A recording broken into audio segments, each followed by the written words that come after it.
Hey cats and kittens, Big Ed back with another video on cinematic lap steel. I want to expand on something I started to talk about last time, which, I've been involved in this free improvisation scene.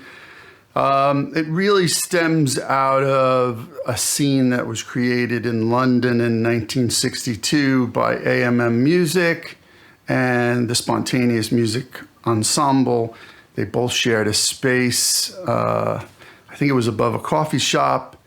Probably 10 people came every week, but they played every week and they started a movement, and it's a very specific type of expression. And last time we did Sound on Sound, and I was thinking to myself that I've sort of gotten away from Sound on Sound because as you may have heard from last time, it gets a little messy sometimes, unless you have a specific minimalistic approach that can roll into each other and expand. But even then, it can get out of hand. So I like it, but it's not appropriate all the time. And then I got to thinking, well, what else influences what we do? And a lot of that is environment. It's nature. I'm a huge nature person. Being Norwegian, we like to get outside and experience nature and the flora and the fauna.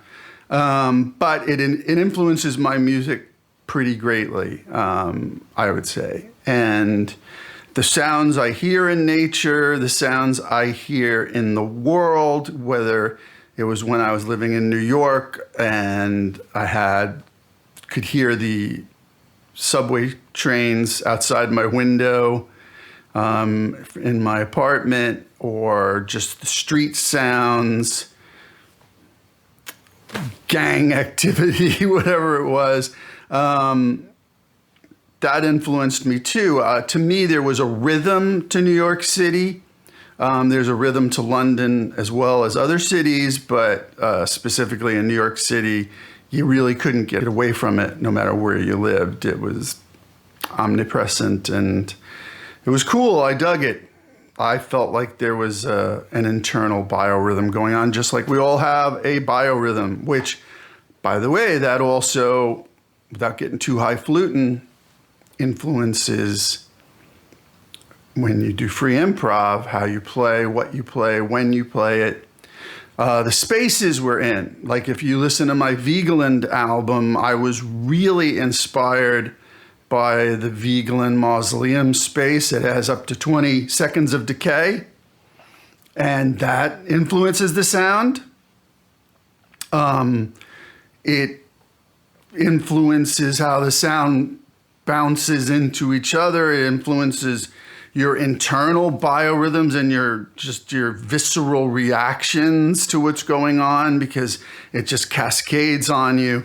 So spaces can influence you. When I play Eclectic Art Lab in London with my friends, that room influences what we play. You can hear people because it's part of an art installation sort of environment where there's other businesses in this, what used to be, I guess, a school and a courtyard, and you can visibly see people go by, but you can hear them.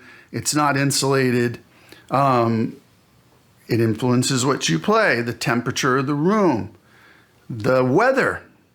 Is it raining? The percussiveness of the rain. How hard is it raining? Etc., etc. This all influences you. Yesterday, there was a woodpecker outside my studio here because we have about cedar. The house is made of cedar panels, and we get these pesky woodpeckers. But that influences you. The church, today is a Sunday, the church noise, the cars going in and out for that little 2-hour period en masse, in and out, separated by whatever, an hour and a half. The guy's power washing next door, lawnmower, anyway. You get the drift. All of these things, your particular mood, whether you're up, you're down, all these things influence what we do. All right? And that's important, and you should play into that. But for me, nature is the big thing. Weather, flora and fauna, sunshine, darkness.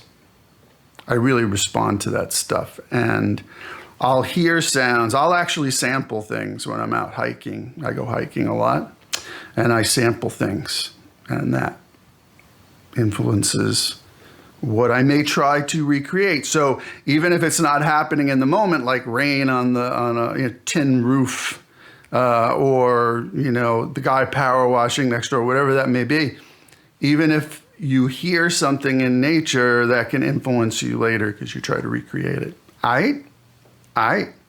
So, got a new board together today. This is not a sound on sound thing. This is everything's going to be happening as it's happening. And I'll put a picture up right now of this board. This board will more than likely be what I carry with me on the road. I have another small compact board like this, utilizing, I think I did a video about this, the Mod Dwarf. That is a pretty compact board. It's to my left over here. And I might use that on the road. That is also very compact and easy to take on a plane. This is too, but encompasses some of my favorite toys from other boards that I've had great success with. Again, 9 pedals. That's the max. That's as much as I can fit on a compact board and as much as I want to deal with. Okay, so let's get to it.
So that was just a brief one, but and I didn't even employ too many tools because I was just playing what I felt, right? So that's what I felt.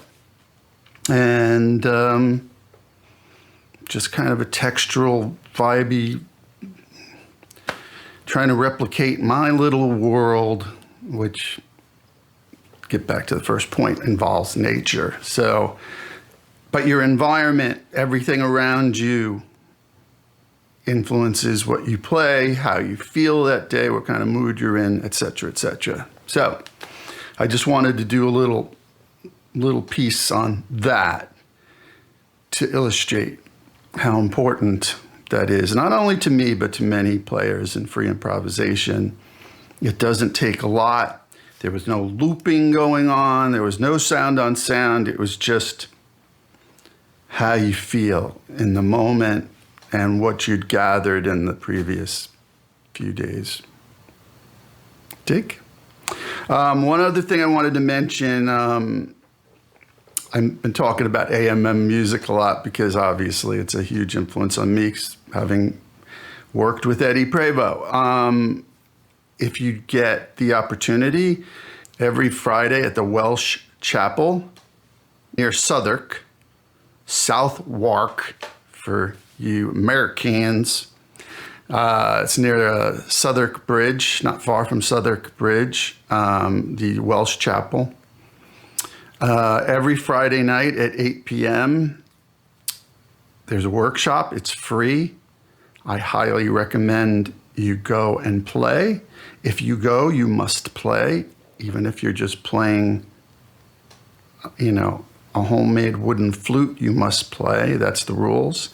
And there's a £5 donation for the space because we rent the space, and that's how we cover it. But the workshop's free, and Eddie's there often when he can be. If not, there's somebody there running it who is closely associated with Eddie or myself, the London Experimental Ensemble. There's a little coterie of people who've been in and out of there for many years, longer than I have, and are very capable of handling it. But you will learn something.